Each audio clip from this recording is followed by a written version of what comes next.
program, Heineken and the Urban League entered into a partnership 3 years ago, and they wanted to, first of all, identify and recognize young professionals who are interested in community development and economic development issues, and then also select topics related to economic development and allow these young professionals to offer their opinions and viewpoints and to think critically about issues of economic development and economic empowerment.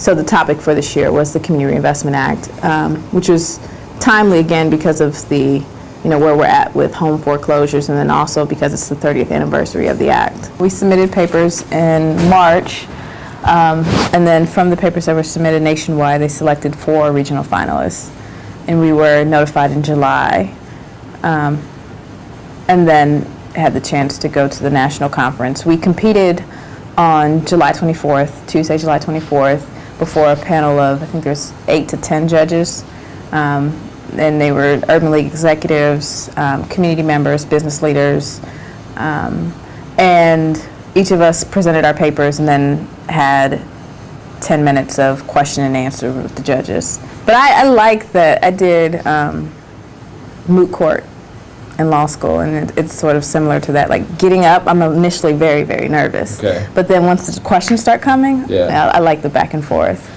And one of the major problems that I discussed in my position paper is, we're at this place now where, the focus was on loan access 30 years ago, promoting, encouraging banks to look at members of low to moderate income communities and not overlook credit-worthy borrowers in those communities, which is what was occurring. So now you have loan access, but loan access has not necessarily meant loan success. So now the conversation needs to be, how do we encourage banks to continue to provide these lending opportunities, but then also prevent, default on loans, and how do we prevent these loans from ending up not performing as intended, or as banks and, of course, community members would like them to perform.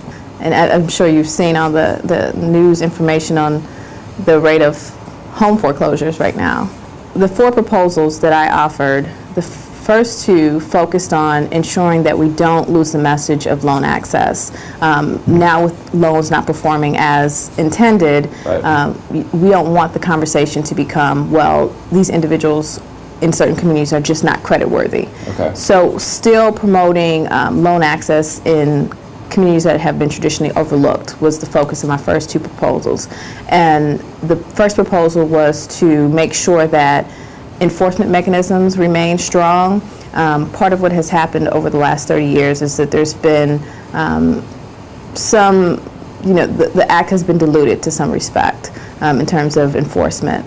And then the second proposal was to ensure that community input, there's a place for community input. There's 4 regulatory agencies that evaluate the banks in terms of their performance. And talking to members of the banking industry, they said when the act was first put into place, there was all this momentum and all this response from community members and community groups.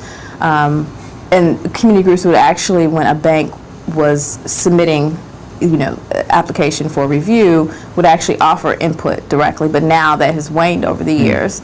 So how do we make sure that that continues to have a place in the evaluation process and in the enforcement of CRA?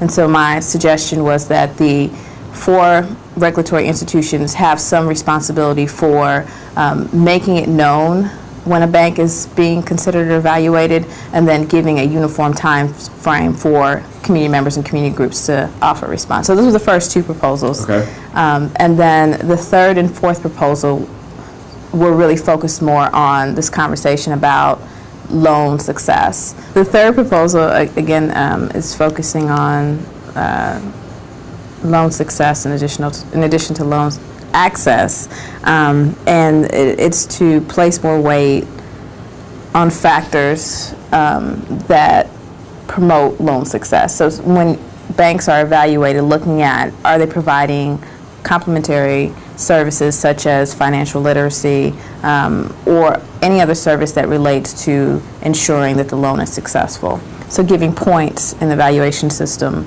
to factors that weigh towards loan success. Yeah, The fourth one, part of the issue is that you have non-depository institutions that are not regulated by CRA. So, like mortgage companies, payday lenders. You have individuals, institutions that are providing at-risk loans to members of communities that were supposed to be reached by CRA through banks.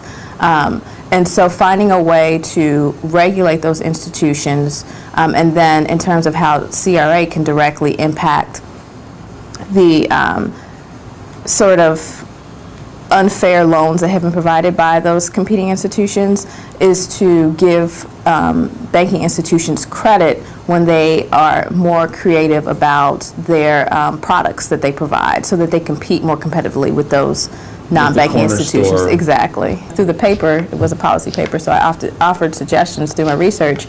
But afterwards, I sat down and talked to. It's one thing to do the research online and to read up on it, but it's another thing to talk to community members. It's another thing to talk to members of the banking industry and get the different perspectives. And I'm still in the process of that.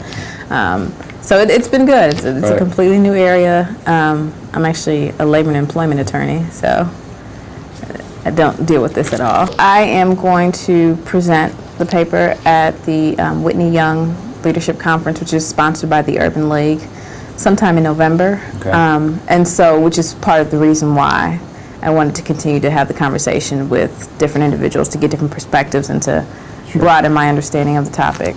But like I said, I feel like I'm not even scratching the surface in terms of my knowledge base. There's so much out there that pertains to the act and the history of it.